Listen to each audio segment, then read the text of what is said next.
قبول کرنا چاہتا ہے. میں آپ سے پوچھنا چاہتا ہوں کہ آپ ایک خدا ایک اللہ میں مانتے ہیں؟ Of course. مانتے؟ Yes. آپ مانتے ہیں کہ اللہ کے علاوہ کوئی معبود نہیں؟ بے شک. آپ مانتے ہیں کہ بت پرستی غلط ہے، مورتی پوجا غلط ہے؟ غلط ہے. آپ مانتے ہیں. آپ مانتے ہیں کہ محمد صلی اللہ علیہ وسلم اللہ کے آخری پیغمبر ہے؟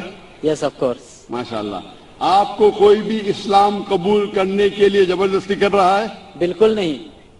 آپ اپنی خود کی خواہش سے قبول کرنا چاہتے ہیں؟ یس بالکل، پورے ہوش اور آواز میں.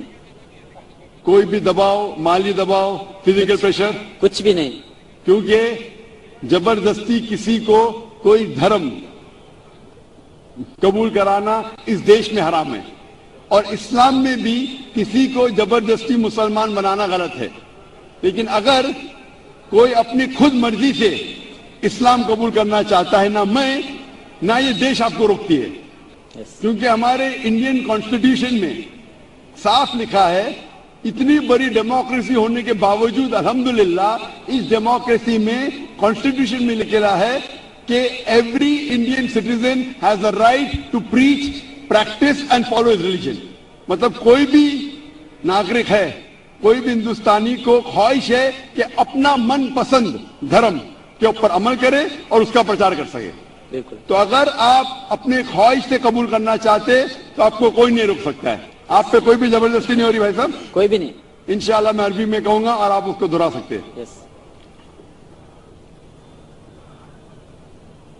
اشہدو اشہدو اللہ اللہ الہ الہ الا اللہ الا اللہ واشہدو واشہدو ان ان محمدن محمدن عبدہ عبدہ ورسولہ. ورسولہ.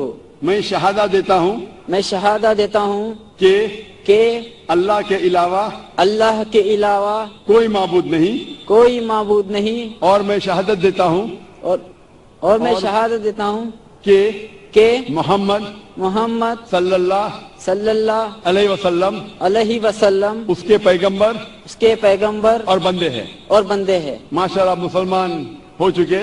اور میں اللہ سبحانہ و تعالیٰ سے دعا کرتا ہوں کہ آپ کو انشاءاللہ اس دنیا میں اور آخرت میں انشاءاللہ کامیابی دے، اور دعا کرتا ہوں کہ انشاءاللہ آپ کو آخرت میں جنت الفردوس